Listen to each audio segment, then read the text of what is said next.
श्री स्वामी समर्थ मैत्रिणींनो, मी आहे प्रणिता आणि स्वागत आहे तुमचं आपल्या मराठी ब्लॉग चॅनलमध्ये, ज्याचं नाव आहे प्रणिताज ब्लॉग नाता आपुलकीचं। तर आज आहे शनिवार आणि आजची तारीख आहे 11। तर आजचा दिवस तुम्हाला सुखा समाधानाचा आनंदाचा आणि अगदी मनासारखा जाओ ही स्वामींचरणी प्रार्थना करते आणि आजच्या व्हिडिओला सुरुवात करते। तर आता आजपासून दिवाळीला काही 10-12 दिवस राहिले, तर त्याच्यामुळे म्हटलं चला आवरायला सुरुवात करू। ॲक्च्युली तुम्हाला सांगू का, आवरायला सुरुवात मी 2 दिवस अगोदरच केली होती, पण दरवेळेस कसं मी एकेका रूमपासून सुरुवात करते ना आवरायला, तर यावेळेस मी किचनपासून सुरुवात केली 2 दिवस अगोदर, म्हणजे साधारण 9 तारखेला मी सुरुवात केली होती सगळं आवरायला। पण खूप गोंधळ झाला आणि काय गोंधळ झाला ते पण मी तुम्हाला पुढे व्हिडिओमध्ये सांगेलच, त्यासाठी व्हिडिओ स्किप न करता पुढे नक्की बघत राहा। आज तर मी आता हे आवरणार आहे, माझा हा बेडरूमपासून सुरुवात करणार आहे, कारण की जसं ठरलंय ना तसंच केलं तर बरं असतं। यावेळेस मी उलट करण्याचा प्रयत्न करत होते, पण ते पण का करण्याचा प्रयत्न करत होते ते पण तुम्हाला मी पुढे सांगणारच आहे। तर व्हिडिओ शेवटपर्यंत बघा, म्हणजे तुम्हाला पण कारण कळेलच त्याचं। आज तर आता मी हे वॉर्डरोब वगैरे जे आहे ना, तर खूप पसारा झालेला आहे त्या वॉर्डरोबमध्ये, तर ते आवरायला सुरुवात करणार आहे। हा रूम सगळाच आवरण्याचा प्रयत्न करणार आहे, पण ते जमतं की नाही सगळं व्यवस्थित ते बघू आपण। म्हणजे वॉर्डरोब खूप पसारा आहे, वॉर्डरोबमध्ये मी तुम्हाला दाखवतेच। तर खूप पसारा असल्यामुळे ना वॉर्डरोब जर आवरून झाला वेळेत तर मग मी बाकीचं हे सगळं झटकून वगैरे घेणार आहे, नाहीतर मग या रूमला आजचा आणि उद्याचा असे 2 दिवस लावणार आहे। तर चला, दिवाळीची तुमची पण साफसफाई सुरू झाली का? सुरू झाली असेल तर कमेंट सेक्शनमध्ये नक्की सांगा। आणि चला, दिवाळीची साफसफाई करून पुन्हा आपल्याला फराळाला पण लागायचं, वेळ न घालवता व्हिडिओला सुरुवात करते। व्हिडिओ संपूर्ण बघा, व्हिडिओ जर आवडला तर नक्की व्हिडिओला लाईक करा, चॅनलवर जर नवीन असाल तर चॅनल नक्की सबस्क्राईब करा। दरवर्षीप्रमाणे यावर्षीही मी कपाटापासून सुरुवात करते कपडे आवरण्याची। तर बघा, माझ्या साड्या वगैरे तर व्यवस्थित ठेवलेल्या होत्या, पण आधीचा आणि साक्षीचा कप्पा तुम्ही खाली बघू शकता, इतका घाणेरडा आणि विचित्र दिसत होता कप्पा। त्यानंतर या कंपार्टमेंटमध्ये बघा, वरती फोल्डर जे आहे ते व्यवस्थित आहे, यांचे कपडे पण व्यवस्थित ठेवलेले आहे, त्यात 1-2 शर्ट थोडे विस्कटलेले दिसतात। पण खालचा कप्पा जर म्हणाल तर अतिशय म्हणजे अगदी मल्टी म्हणू शकतो आपण, त्याच्यामध्ये तुम्हाला पिशवी पण सापडेल, कपडा पुसायचा कपडा पण सापडेल, सगळ्या प्रकारचे कपडे त्याच्यात कोंबाकोंब केलेली आहे अक्षरशः। त्यानंतर इथे या कंपार्टमेंटमध्ये माझे सगळ्या साड्या आहेत आणि सगळ्यात खाली माझे ब्लाऊज आहे, तर ते फोल्डरच्या बाहेर येऊन डोकवत आहेत। तर चला, आता हे सगळं आवरायला घेते। आता हे सगळं कपाट एवढं आवरायचं म्हटलं ना तर भरपूर वेळ जातो माझा, तर आता हे सगळं आवरता मी तुमच्याशी गप्पा पण मारते। आता मी तुम्हाला म्हटले की मी या अगोदरच म्हणजे 9 तारखेला सगळं आवरण्याचं ठरवलं होतं। तर काय झालं, मला प्रॉब्लेमची माझी डेट पण होती, त्यामुळे मी म्हटलं किचन काही प्रॉब्लेममध्ये आवरता येणार नाही, कारण नाही म्हटलं तरी किचनमध्ये तेला तुपाचे डबे असतात, आपण किराणा आणलेला असतो, त्यापासून आपण पदार्थ बनवून देवीला नैवेद्य पण दाखवायचा असतो, त्यामुळे मी 9 तारखेलाच किचन आवरण्याची सुरुवात केली। तर झालं असं की मी किचनचे सगळे डबे वगैरे काढले, स्टाईल वगैरे घासल्या, आणि आता डबे घासायचे आणि पालथे मारून ठेवून द्यायचे, कारण की बऱ्यापैकी व्यवस्थित असं ऊन पण या दिवाळीला होतं, त्यामुळे म्हटलं आता मस्त डबे घासू आणि व्यवस्थित पालथे मारून ठेवू। पण त्याच दिवशी सकाळी देवपूजा करतानाच माझी आत्या आणि तिची सून वगैरे आले, आणि झालं पाहुणे आले म्हटल्यानंतर आपल्याला त्यांचा स्वयंपाक येतो, पुन्हा त्यांना नाशिकमध्ये आले आहे म्हणजे कुठेतरी आमचे सगळेच नातेवाईक नाशिकमध्ये राहतात, तर कोणाच्या तरी घरी वगैरे जायचं असेल तर तिथे घेऊन जावं लागतं। तर तसंच ती आत्याला ना माझ्या चुलत बहिणीकडे वगैरे घेऊन जायचं होतं, त्यामुळे त्यांना स्वयंपाक वगैरे केला, पनीरची भाजी, मस्त पोळ्या वगैरे, गोडधोड असं सगळं, खीर वगैरे केलं, आमची जेवणं वगैरे झाली, आणि लिटरली तुम्हाला सांगते हे सगळं करोपर्यंत आम्हाला 4 वाजले। आणि मी ते जे काढलेले डबे होते ना, तर ते सगळे डब्यावरती पुन्हा ठेवून दिले, कारण की माझं त्या दिवशी काहीच होणार नव्हतं, आणि पाहुणे आल्यानंतर आपण काम करत बसायचं आणि पाहुण्यांनी गप्पा मारण्याचं सोडून फक्त स्वतःचीच एंटरटेन करायची, हे काही माझ्या मनाला पटत नाही, त्याच्यामुळे मी ते सगळे डबे वगैरे ठेवून दिले, पाहुण्यांचाच सगळा पाहुणचार वगैरे करून घेतला। तो दिवस माझा असाच गेला। नंतर मला पाहुण्यांना घेऊन माझ्या चुलत बहिणीकडे जायचं होतं, त्यांना काही तिचं घर माहिती नव्हतं, त्यामुळे तिच्या घरी गेले, तिच्या घरी पण आमचा पूर्ण दिवस गेला, म्हणजे आम्ही रात्री 9:30ला आलो घरी, त्याच्यामुळे ते पण काही आवरणं झालं नाही, आणि बस जे व्हायचं होतं, ज्याची भीती होती तेच झालं, माझा प्रॉब्लेम आला आणि मी किचन आवरणं सोडून दिलं। मग नंतर आले मी इकडे कपाटाकडे, तर म्हटलं चला मग आता कपाट वगैरे आवरून घेऊ, म्हणून आता कपाट वगैरे आवरायला लागले। आता हा कप्पा बघा, आधीचा सगळा हा कप्पा मेसी झालेला होता, तो सगळा कप्पा काढून घेतला, कप्पा व्यवस्थित पुसून घेतला, एका लिक्विडच्या साह्याने पुसला. तुम्हाला मी पुढे जाऊन ते लिक्विड दाखवेल, व्हिडिओ पुढे कंटिन्यू करा तुम्ही. तर सगळ्या ज्या पॅन्ट आहे ना त्या सगळ्या पॅन्ट एक ठिकाणी ठेवते आणि सगळे शर्ट एक ठिकाणी ठेवते, सगळे टी शर्ट असं व्यवस्थित सगळं असं मॅनेजमेंट करून आणि करते. तुम्हाला एक सांगू का, मला हसू येतं आहे माझं पण दिवाळीच्या वेळेस ना आपण सगळं परफेक्टच झालं पाहिजे, हा अट्टहास सोडून दिला पाहिजे कुठेतरी. कारण दिवाळी जसा आनंद घेऊन येते ना, तसाच मोठा टास्क घेऊन येते, ते म्हणजे घर आवरण्याचा. खरं तर तो टास्क नसतोच, ते आपण गृहिणी स्वतःला ना म्हणजे दिवाळीचा सण आपण स्वतः असं समजतो की स्वतःला सिद्ध करण्याची एक परीक्षाच आहे. आपल्याला सगळं स्वच्छ हवं असतं, हे हवं असतं, ते हवं असतं, हे पण करायला पाहिजे, ते पण करायला पाहिजे. त्याच्यामुळे ना परफेक्शनच्या मागेच नाही लागायचं दिवाळीच्या वेळेस. आता बघा इथे सगळं आवरताना मला हा आधीचा ड्रेस सापडला, म्हणजे तो ना त्याचा स्कूलमधला पीटीचा युनिफॉर्म आहे, ट्रॅकसूट. तर आता तो काही घालत नाही, तो असाच पडलेला आहे. जेव्हापासून स्कूल झालं तेव्हापासून असाच, आता तो टिवायला आहे तरी पण तो युनिफॉर्म आम्ही कपाटामध्ये विनाकारण सांभाळतोय. त्याच्यामुळे मी आता तो युनिफॉर्म ना इथेच वॉचमन काका राहतात, एक त्यांच्या मुलांना वगैरे देऊन टाकणार आहे. आणि अजून एक शर्ट पण आहे, त्या शर्टचं पण त्याने असंच केलं आहे, नवीन आणला मी पण त्याला कलर वगैरे काहीच आवडलं नाही. त्याच्यामुळे ना तो शर्ट नवाटनचा तसाच पडलेला आहे. तो शर्ट वगैरे जे काही म्हणजे नको असलेल्या गोष्टी आहे ना त्या सगळ्या मी टाकून देणार आहे आता कपाटामधून. कपाट बऱ्यापैकी मोकळं करणार आहे. आता इथे साक्षी नाही आहे, पण तरी पण साक्षीचा सुद्धा कप्पाना भयंकर असा गच्च भरलेला आहे. तर साक्षीचे पण नको असलेले कपडे टाकून देणार आहे. इथे सगळे कपड्यांच्या घड्या घालून घेतल्या आधीच्या, तर सगळे व्यवस्थित असे ठेवून देते. तुम्हाला मी म्हणते व्यवस्थित किंवा परफेक्शनच्या मागे नाही लागायचं, पण आपण त्यातल्या त्यात बऱ्यापैकी परफेक्शन हे करूच शकतो. आता काय करणार, म्हणजे माझ्या मते बरं का, प्रत्येक गृहिणीने काय केलं पाहिजे ना, की दिवाळी येते त्याच्या अगोदर गणपती येतात, त्या अगोदर नवरात्रसुद्धा येते. तर दिवाळीच्या अगोदर हे जे सण येतात ना, या सणांनाच आपण थोडं थोडं आवरलं पाहिजे, जेणेकरून ना दिवाळीच्या वेळेस आपल्याला खूप असा मोठा टास्क नाही घ्यावा लागत हा. कारण दिवाळी ना एक आनंदाची अनुभूती घेण्याचा सण आहे ना की आपल्याला स्वतःला सिद्ध करण्याची परीक्षा. पण आपण काय करतो, घराचे प्रत्येक कप्पे असे स्वच्छ करतो, प्रत्येक कोपरा असा स्वच्छ करतो की जसं काही पाहुणे येणार आहे ना तर प्रत्येक कोपरा असा इन्स्पेक्शनला आल्यासारखा चेक करणार आहे. तर तसं काही नसतं, पाहुणेसुद्धा आपल्या चेहऱ्यावरचा आनंद बघण्यासाठीच येतात आणि आपण तो आपला आनंद टिकवून ठेवणंसुद्धा आपल्याच हातात असतं. आपण ना इतकं कामांच्या मागे लागतो, सगळं परफेक्ट करण्याचा हट्ट धरून बसतो, त्यामुळे आपली कुठेतरी चिडचिड होते आणि ती चिडचिड आपण घरच्यांवर काढतो. बघा बऱ्याच वेळा काय होतं की आपण घरच्यांशी सुद्धा या कामाच्या नादात व्यवस्थित बोलत नाही आणि मग ती चिडचिड जेव्हा त्यांच्यावर होते ना तर तेव्हा त्यांना पण असं वाटतं की ही घरातली कामं नाही झाली ना तरी चालेल, पण घरात शांतता हवी. त्यामुळे ना गणपतीपासूनच थोडं थोडं आवरायला सुरुवात करायची, म्हणजे आपण एक एक गोष्ट डिस्कार्ड करायला सुरुवात करायची, म्हणजे दिवाळीच्या वेळेस आपल्याला खूप असा ताण येत नाही.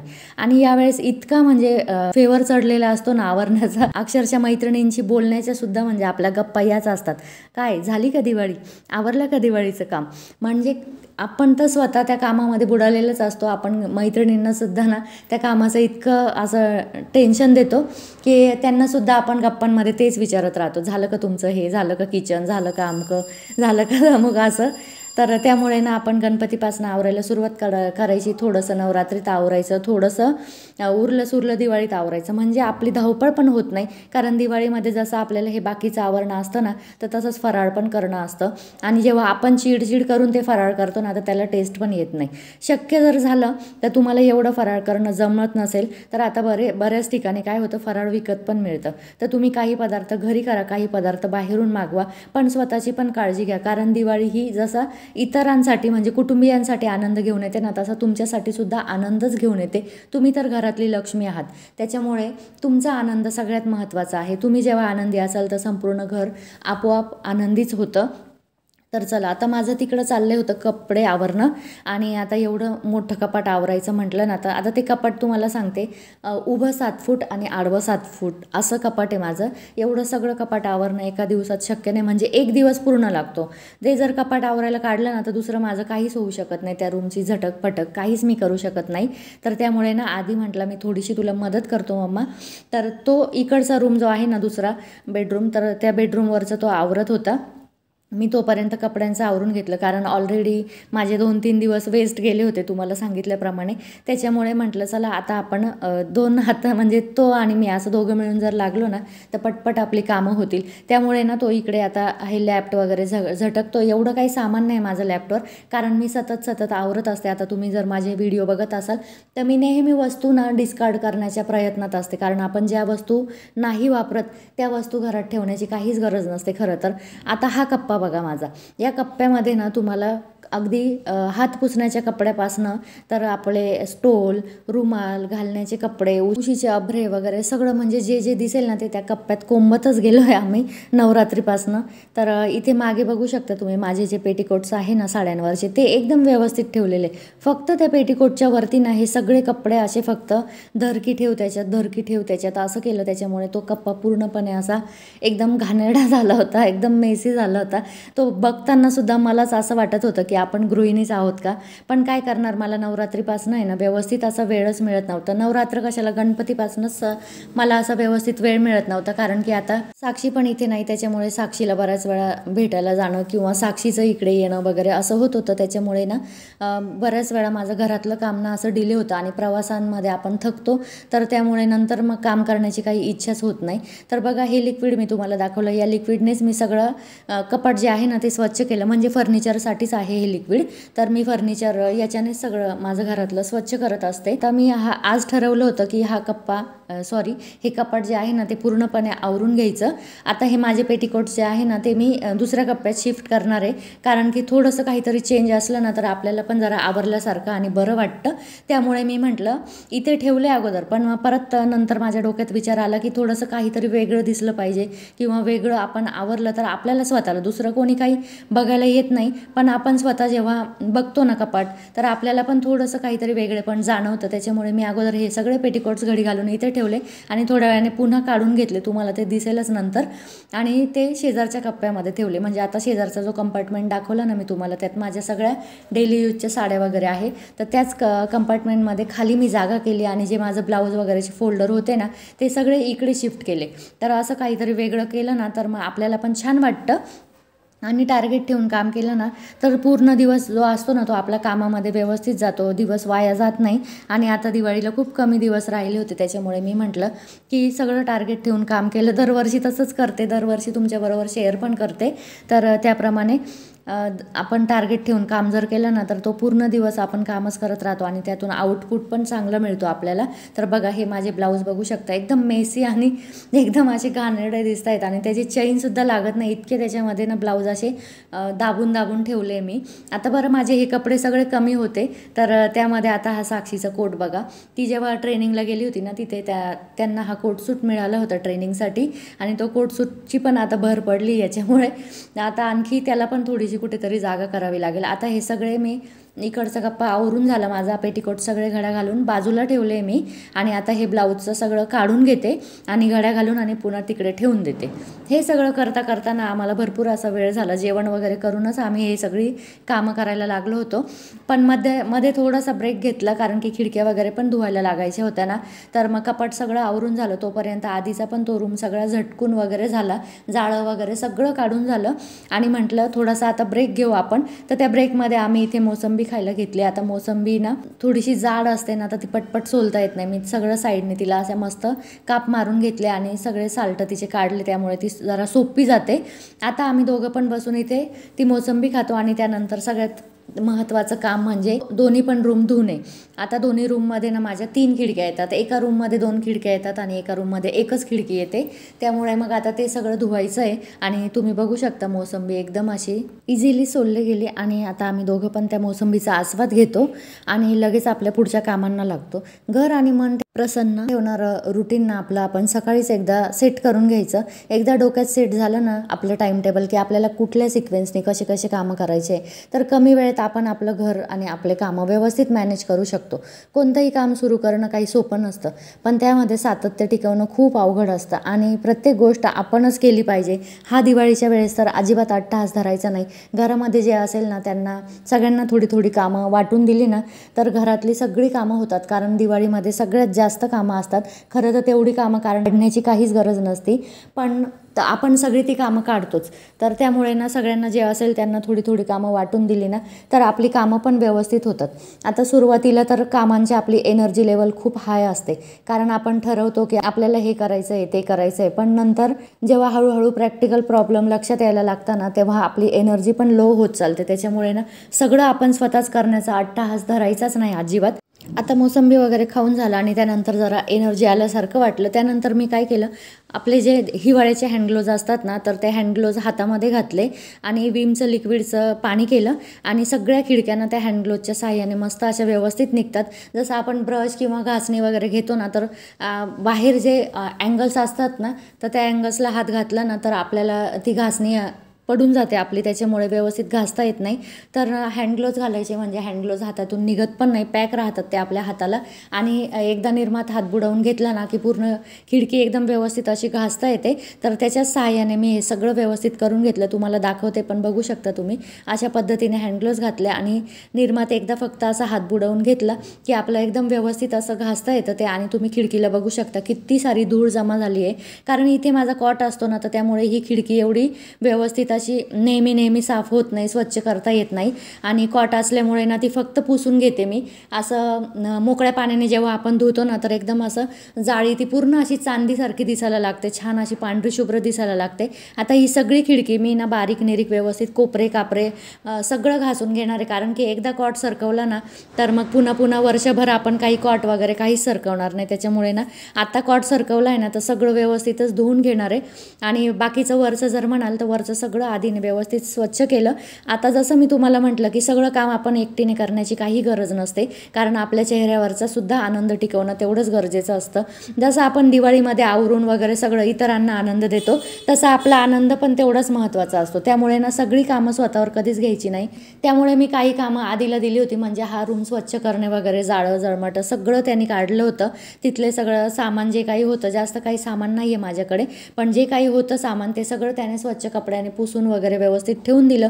फॅन वगैरे पुसल्यावरचा राहिलं खिडकी आणि फरशी होती तर ती आम्ही दोघं मिळून करणार आहोत.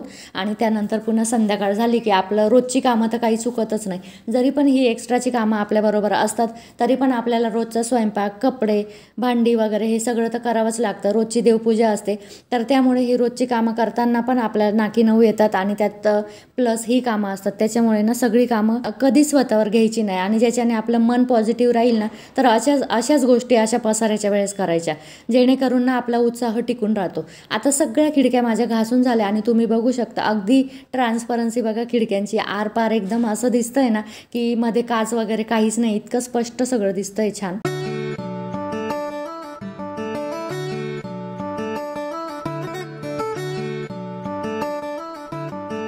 आता माझा मोर्चा वळाला दुसऱ्या रूमकडे. तर या रूममध्ये कपाट वगैरे आहे, तुम्हाला माहितीच आहे. तर या रूममध्ये पण ना तसंच हँडग्लोव्ज घातले. आता 2 हँडग्लोव्ज होते ना तर त्याच्यातला एक हँडग्लोव्ज मी व्यवस्थित ठेवला होता, म्हणजे अगदी स्वच्छ तसाच राहू दिला होता आणि एकच फक्त साबणाचा केला होता, जेणेकरून जेव्हा नळी लावते ना तर तेव्हा परत त्या बारीक तारा वगैरे असतात तर तार वगैरे हाताला लागू नये म्हणून मी हँडग्लोव्ज घालूनच ते सगळं नळी लावल्यावर स्वच्छ धुवून घेतलं. आता इथे ना शेजारीच माझं कपाट असल्यामुळे ना मला इथलं काही तिकडच्या खिडकीसारखं नाही धुता येणार. तिकडच्या बेडरूमची जी खिडकी होती ना तर ती एकदम मोकळी धुवून काढली आणि ह्या बेडरूमची खिडकी थोडी कमी पाण्यात धुवून काढली, पण तरी पण एकदम सुंदर निघाली. बघू शकता तुम्ही, एकदम छान दिसतंय. आणि हे सगळं बघितल्यानंतर ना म्हणजे जेव्हा सगळं लखलख करत असतं आणि आपण दिवसाच्या शेवटी सगळं जेव्हा आपण आवरलं ते बघतो ना तर तेव्हा सगळा थकवा अक्षरशः निघून जातो. आता सगळे पडदे वगैरे पण आधीने काढून घेतले होते, तुम्हाला दाखवलंच. आणि तुम्ही बघू शकता खाली खिडक्यांचा महळ किती निघाला होता. एखाद्या माणसाला उठणं लावून आंघोळ घालावी ना तशी मी त्या खिडकीला अक्षरशः साबण लावून आंघोळ घातली आहे. फरशा वगैरे धुताना बऱ्यापैकी ओली झाले होते, त्याच्यामुळे लगेचच मी बाथरूमच्या टाईल्स, टॉयलेटच्या टाईल्स वगैरे, बेसिन सगळं घासून घेतलं. आणि आता इथेच व्हिडिओचा एंड करते. व्हिडिओ जर आवडला असेल तर व्हिडिओला लाईक नक्की करा. चॅनलवर नवीन असाल, हा आवाज पुन्हा ऐकावा असं वाटत असेल तर चॅनल नक्की सबस्क्राईब करा. हाय आणि श्री स्वामी समर्थ.